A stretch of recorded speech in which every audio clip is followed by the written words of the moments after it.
छठ पूजा कार्तिक मास में मनाया जाने वाला 4 दिवसीय उपवास व्रत है, जो कार्तिक मास के शुक्ल चतुर्थी को शुरू होता है और शुक्ल सप्तमी को समाप्त होता है, जिसमें सबसे महत्वपूर्ण दिन शुक्ल पक्ष की षष्ठी तिथि की रात होती है। अंग्रेजी कैलेंडर पर आप या आमतौर पर अक्टूबर या मध्य नवंबर के महीने के जो महीने होते हैं इनके बीच में दौरान आता है। छठी मैया का तो त्यौहार ऊर्जा के देवता कहे गए हैं, सूर्य देव की पूजा करने के लिए मनाई जाता है, क्योंकि सूर्य देव कृपा बरसाते हैं, रोगों को समाप्त करते हैं और पृथ्वी ग्रह पर जीवन को आशीर्वाद देने के लिए धन्यवाद देने का माध्यम है।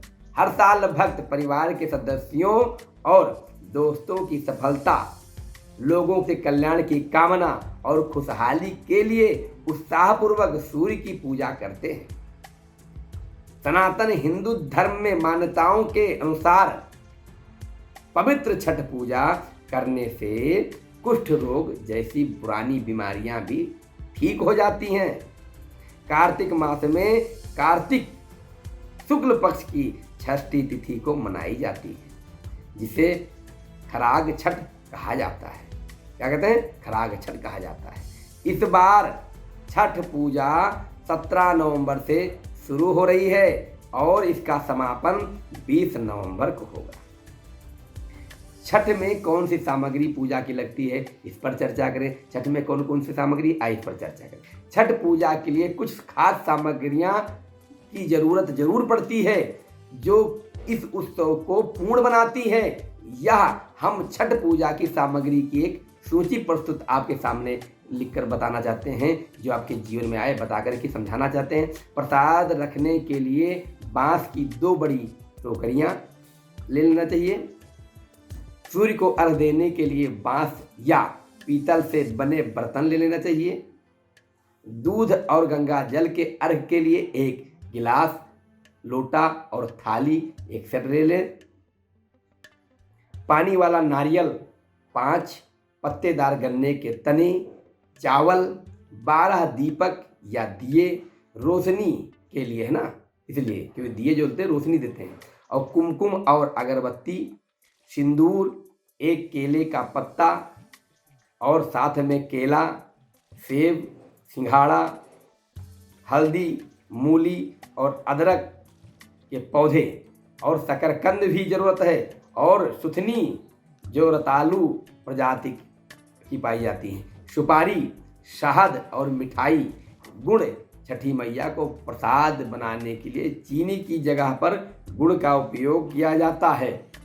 ध्यान रखिएगा, चीनी नहीं, गुड़ का उपयोग करिएगा।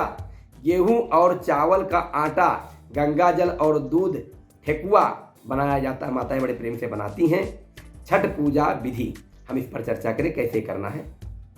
पहले दिन नहाए खाए छठ पूजा शुरू। पहले दिन भक्त उषा काल के पहले सूर्योदय से पहले नदी या जल स्रोत में जहाँ जलाशय होता है उसमें स्नान करते हैं। स्नान के बाद वह घर लौटकर खुद के लिए एक विशेष भोजन तैयार करते हैं, जिसमें चावल और दाल और कद्दू शामिल होता है। इस भोजन को सूर्य देव को चढ़ाया जाता है और भक्त दिन भर उपवास करते हैं। दूसरा नियम, दूसरे दिन क्या करना है? लोहड़ा और खरना बिना पानी के व्रत। दूसरे दिन भक्त निर्जल उपवास करते हैं, जिसे निर्जला कहते हैं। शाम को वे ठेकुआ, गेहूं के आटे और गुड़ से बनी मिठाई का प्रसाद तैयार करते हैं। सूर्य अस्त होने से पहले वे इस प्रसाद को खाकर उनका उपवास तोड़ते हैं और बाबा से निवेदन करते हैं, सूर्य भगवान मेरे बच्चों पर कृपा बरसाए रखिएगा। तीसरा दिन संध्या का होता है। अर्घ सूर्य देव को शाम को अर्घ भक्त अपनी संध्या की उपासना अर्घ क्रिया सूर्य अस्त के समय करते हैं। जब सूर्य अस्त होता है उस समय सूर्य को अर्घ देते हैं। वह कमर तक पानी में खड़े होते हैं और फल, ठेकुआ, गन्ना, नारियल का अर्घ सूर्य देव को देते हैं, या आमतौर पर नदी के किनारे, तालाबों या अन्य जल स्रोत के जगह, जैसे स्रोत होता है जल का है, स्रोत जहाँ जहाँ नदी है, तालाब है, बड़े बड़े जगह, उन किनारों पर किया जाता है। चौथा विचार, चौथा दिन उषा अर्घ्य, प्रातः काल सूर्य भगवान को सुबह की अर्घ्य दी जाती है। छठी मैया को छठ पूजा की आखिरी दिन पर भक्त सुबह जल्दी से उठ करके स्नान ध्यान तैयार होकर के और महाराज सूर्यदेव के समय नदी के किनारे आते हैं और वह सूर्यदेव के साथ अर्घ्य पानी के साथ पूजा करते हैं। साथ में फल और ठेकुआ के साथ उपवास तोड़ते हैं और छठ पूजा का समापन करते हैं। बड़ा त्याग और तपस्या के बाद यह प्रसाद सौभाग्य मिलता है। इसलिए हे छठी मैया, सभी के ऊपर ऐसे कृपा बरसाए रखना, सभी की मानव कामनाओं को पूर्ण करना, सभी के जीवन में कोई दुख हो उसे दूर करना। छठी मैया बार बार यही निवेदन है कि सबका कल्याण करो। जय छठी मैया, जय सूर्यदेव भगवान, सभी को जय श्री राम, जय सीताराम। प्रभातखबर.com, विश्वास वही, रफ्तार नहीं।